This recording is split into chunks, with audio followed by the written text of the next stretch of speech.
அகத்திய பெருமானே, அனைத்தும் கற்றிருந்தாலும் ராவணன் கல்லாதவனைப் போல் எல்லோரிடமும் நடந்து கொண்டிருந்தான். அவனுக்கு கல்லையே உருக்கி காட்டி புத்தி புகட்டி விட்டீர்களே, உங்களை என்ன சொல்லி பாராட்டுவது? முனிவர்களே, மலையளவு என்னை புகழ வேண்டாம். போட்டிக்கு நடுவராக இருந்த இந்த மலையை வாழ்த்துங்கள். பொறுப்புடன் பணியாற்றி எனக்கும் ராவணேஸ்வரனுக்கும் பொதுவாக நின்று தீர்ப்பு வழங்கியதால் இன்று முதல் இந்த பொதுமலை பொதிகை மலை என்ற பெயரோடு விளங்கட்டும்.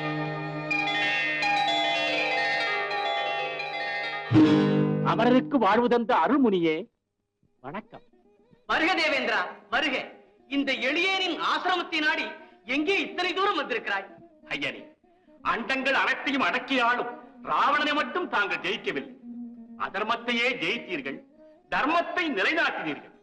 அவசீலரே, எங்கள் அமர உலகிற்கு தாங்கள் ஒருமுறை வருகை தந்து எங்கள் அனைவரையும் வாழ்த்தி அருள வேண்டும் என்று வணங்கி கேட்டுக் கொள்கிறேன்.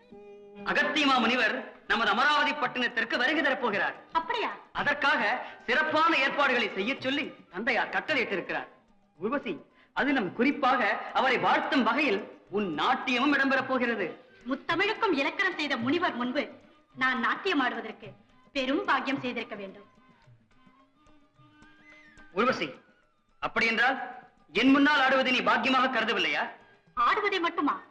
உங்களை காதலனாக அடைந்ததையே நான் பாக்கியமாக கருதுகிறேனே.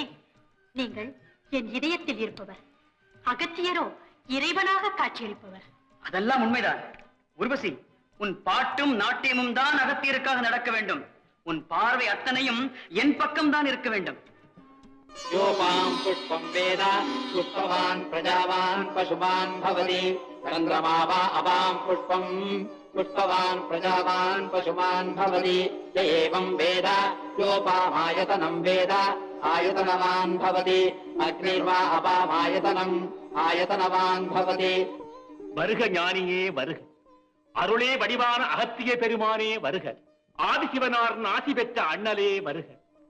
மண்ணுலகில் தீயோரை அடித்து நல்லோர்க்கு வாழ்வு தந்த மாபெரும் சீலரே வருக.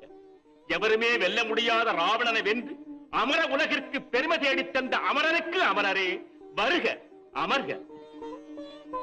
அமர தலைவா, உன் அளவு கடந்த அன்பிற்கு என் உளமார்ந்த நன்றி. அமரு. ஜெயந்தா, நீயும் அமரு. ஐயனே, ஒரு சிறு வேண்டுகோள். என்ன? தங்கள் அனுமதி கிடைத்தால் இங்கே ஆடுவதற்கு ஊர்வசியின் நாட்டியத்தை ஏற்பாடு செய்திருக்கிறேன்.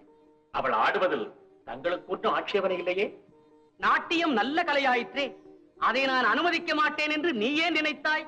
சுவாமி, தாங்கள் முவாசைகளை கடந்த முனிவராயிற்றே, நளினமாக நங்கை ஒருத்தி ஆடும் நாட்டியத்தை காண விரும்புவீர்களோ மாட்டீர்களோ என்று எங்களுக்குள்ளே ஒரு சிறு சந்தேகம் எழுந்தது. ஜெயந்தா, இந்திரனுக்கு நீ மகனாக பிறந்தும் என்னை சரியாக புரிந்து கொள்ளவில்லையே. ஆடுவது மங்கை என்றாலும் அந்த ஆட்டத்திலே மாபெரும் கலையின் உயர்வை அல்லவா நாம் காண்கிறோம்.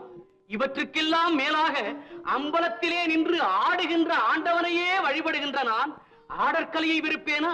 ஆட்சேபனையே இல்லை. மிக்க மகிழ்ச்சி. ஊர்வசி, உன் நடனத்தை துவக்கலாம்.